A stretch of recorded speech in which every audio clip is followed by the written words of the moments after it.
Почитувани, добар ден. Ова е пладневен преглед на настаните на денот. Индиското регулаторно тело СЕБИ нареди одземање на пасошот на субрата Рој. Судот во Њујорк повторно ги одби жалбите во случајот подкуп од Телеком за македонски и црногорски функционери. Судење ке има. Тачи одбил средба со Заев, оти немало причина зошто да се среќаваат. Најмалку 12 лица загинаа, 63 се повредени кога експлозија на газ урна 10-катна стамбена зграда во град во Аргентина. Над 2000 луѓе, облечени само во долна облека, се собра на Таймс Сквер во Њујорк во обид да го срушат Гинесовиот рекорд. Индиското регулаторно тело СЕБИ побара судот да ги одземе пасошите на субрата Рој и на првите луѓе на компаниите од Сахара Груп заради нивна достапност пред судските органи.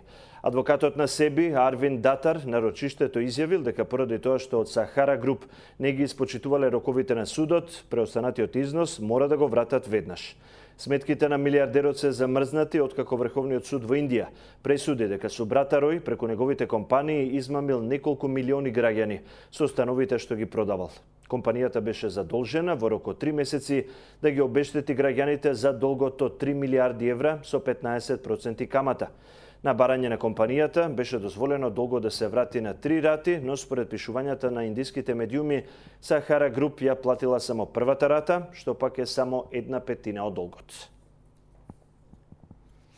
Судот во Њујорк не се откажува. Судење за случајот подкуп од Маđар Телеком во Македонија и Црна Гора ке има. Жалбите на тужените менаџери на компанијата се одбиени и Окружниот суд во Њујорк го објави планот за судење на тројцата менаџери. Предвидено е процесот да започне на 1 октомври, а изнесувањето на доказите да трае до 31 јануари 2015 година. Обвинетите организирале коруптивна шема насочена кон македонската влада и при тоа подпишувале лажно наведувачки документи пред ревизорите на нивната компанија, како и лажни поднесоци до Американската комисија за хартии од вредност. Пишува во меморандумот подготвен од судијата Саливан во понеделникот. Тројцата менаџери се обвинети дека во 2005 година им дале мито на политичари од македонската влада за да го попречат отворањето на македонскиот телекомуникацијски пазар за конкуренцијата, со што се обезбедила доминантна положба на македонски телекомуникации и се овозможил екстра профит на оваа компанија преку повисоки цени. Во земјава за овој случај нема судски процес. Лидерот на Демократската партија на албанците, Мендух Тачи, ја одбил поканата за средба со новиот председател на СДСМ, Зоран Заев, бидејќи не гледал причина зошто би се среќавале во овој момент. Председателот на СДСМ, како што пишува Дневник, потврдувајќи дека неговата прва иницијатива за средба со Тачи е одбиена, најавил дека поканата ќе ја повтори по одморите.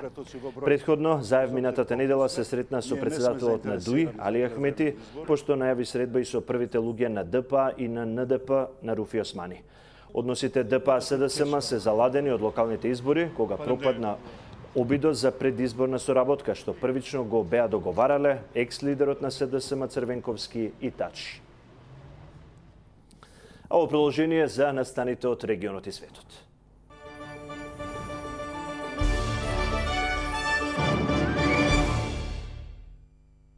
Најмалку 12 лица загинаа, 63 се повредени откако во експлозија на природен газ беше уништена 10-катна стамбена зграда во центарот на аргентинскиот град Росарио. Од експлозијата биле оштетени и соседните стамбени објекти, а станарите во радиус од 2 километри се евакуирани. Испораката на газ е целосно запрена во поголемиот дел од градот. Полицијата затвори неколку згради училишта во радиус од 5 блокови поради страва од нивно уривање. Градот Росарио е главно аргентинско извозно пристаниште за земјоделски производи. Голем пожар избувна на меѓународниот аеродром Џомо Канијата во Најроби, кој ќе биде затворен до следната наредба на властите. Ќе бидат дозволени само воредни слетувања. Пожарот избувнал во имиграцијскиот сектор во одделот за полетување, а потоа го зафатил одделот за меѓународни слетувања. Очевидци тврдат дека пожарот е огромен и дел од објектот на аеродромот е целосно уништен. Администрацијата на председателот Барак Обама дала дозвола за напади со беспилотни летала над Јемен во изминатите 10 дена како дел од напорите за спречување терористички заговор на Ал-Каида, што предизвика затворање на дипломатските мисии во голем дел од државите на Блискиот Исток, објави Вашингтон Пост. Според извори на весникот, обновената кампања за воздушни удари е директно поврзана со разузнавачки податоци дека лидерот на Ал-Каида повикал јеменски огранок на терористичката мрежа да нападне западни цели. ЦИА и американската армија оваа година извршиле 16 напади со беспилотни летала, а лани биле извршени 54 напади. Еден демонстрант е убиен за време на антивладините протести кои не стивнуваат во Тунис. Демонстрантите синоќа се собраа пред зградата на Уставотворното собрание во Бардо и бара оставка на владата и носеа транспаренти со ликовите на убиените опозицијски политичари Мохамед Брами и Шукри Белаид. Од убиството на Брами на 25 јули во Тунис секој ден се одржуваат протести и има судири, но синоќешните демонстрации се смета за најголеми. Представник на полицијата соопшти дека биле собрани околу 40.000 луѓе. Работата на Националното конститутивно собрание на Тунис во меѓувреме е прекината на неопределено време, како што изјави председателот на парламентот Мустафа Бен Джафар. Американскиот председател Барак Обама потврди дека ќе присуствува на средбата на врвот на големите 20 во Санкт Петерсбург. Обама не прецизира дали ќе се сретне со рускиот колега Владимир Путин.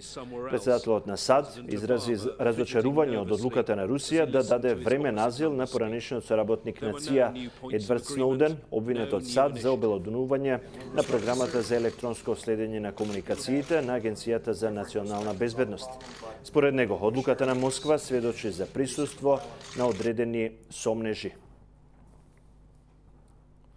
Американскиот новинар Глен Гринолд, дописник на британски Гардијан од Бразил, изјави дека поседува околу 20.000 тајни документи предадени од поранешниот соработник на Американската агенција за безбедност Едвард Сноуден.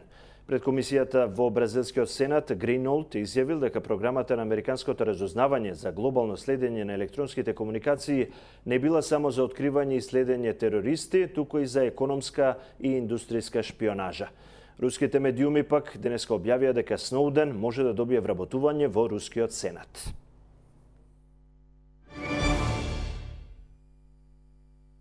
Македонската кошаркарска репрезентација денеска ќе го одигра вториот контролен надпревар против селекцијата на Хрватска. Синоќа Македонија ја победи Хрватска со 78-72, што беше првата победа за македонската репрезентација во подготовките пред Европското првенство во Словенија во септември. Македонската репрезентација без Перо Антично со Лестер Бомекеле писал стандардно добриот Вордан Стојановски славеше над Хрватска во третата контрола во подготовките. Нашиот состав беше многу подобар во второто полувреме, што се покажа клучно за триумфот вчера вечер. Во првиот дел бевме во негатива, во втората четвртина хрватите дојдоа и до невисоките плюс 10. Сепак до паузата намаливме на 5. 42-37 беше по 20 минути игра. Во третиот дел со серија од 10-3 дојдовме до израмнување и до минимална предност. Сепак хрватите се вратија и имаа плюс 4 на влезот од завршниот сегмент. Во него ние го направивме клучниот исчекор кон победата. Ја презедовме контролата, реализирајќи серија поени од далечина. Потоа до крајот имавме контрола, не дозволивме да успеат обидите на домакинот за пресврт. Во второто полувреме македонските кошаркари особено го поправија ударот за 2 поени, што беше еден од клучните сегменти во правењето на пресвртот. Војдан Стојановски со 18 поени беше прв стрелец кај нас. Мекеле постигна 16 коша во првиот надпревар како пред 2 дена се приклучи на репрезентацијата. Чековски постигна 13 поени. Капитенот Перо Антич не можеше да игра на оваа средба поради некомплетираната процедура за осигурување на неговиот договор со Атланта. Предраг Самрџиски го почна надпреварот, но рано уште на почетокот го напушти теренот поради повреда. Денеска нашата репрезентација ќе игра уште една средба против Хрватска, но таа ќе биде од затворен карактер. Продолжуваме со уште неколку домашни информации, подобра одбрана и научен кадар, но и зајакнување на меѓународните односи. Ова ќе бидат главните приоритети на новиот декан на Војната академија Орце Поповски.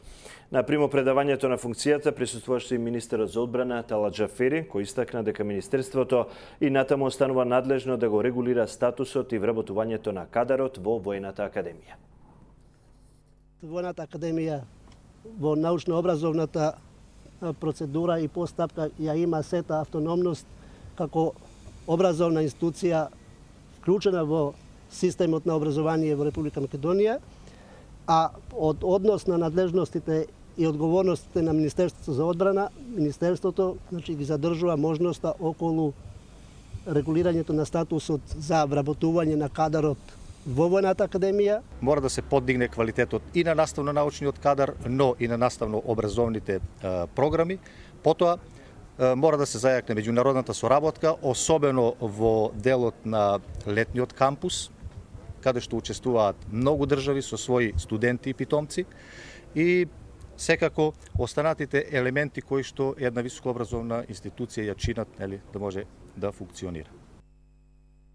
А во пресрет на 21-тиот роден ден на АРМ, 18 август, најдобрите 500 спортисти од сите единици денеска традиционално, како и секоја година, ги измерија силите на терен. Според генерал Горан Чокотевски, овие традиционални надпревари кои секоја година се одржуваат се добра афирмација за способностите на македонските војници, како во Македонија, така и надвор од земјава.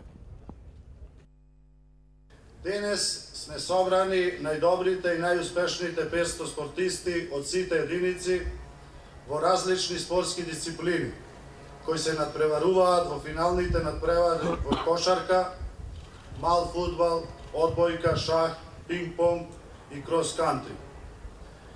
Посекувајќи ви на сите успех, а спортскиот дух и вашата лична подготвеност ќе ги изнесат на површина и најдобрите. Температури до 39 степени Целзиусови и УВ индекс со вредност 9 не очекуваат денеска. Сончево и топло време со температури до 39 степен ке има до петок, најавуваат метеоролозите. Намалување на температурите за околу 5 до 7 степени се очекуваат дури во сабота предпладне, за кога се очекува и разладување со дожд. И за крај, повеќе од 2000 разголени луѓе вчера се собраа на плоштадот Таймс Сквер во Њујорк со цел да го соберат Гинисовиот рекорд по повод Националниот ден на долна облека. Настарот на кој учествуваат луѓе во долна облека сепак се држи до известна доза на вкус, при што голотијата не е дозволена, додека сите лични стилови, колку и да се ексцентрични, се поддржуваат и потекнуваат. Претходниот рекорд изнесуваше 2271 човек во долна облека, а овогодишниот собир ја надмина таа цифра, но се уште не се соопштени и официјалните бројки. Тоа беше се во ово издание на вестите. Следете ни на социјалните мрежи и на нашата интернет страница. Ви посакувам пријатен.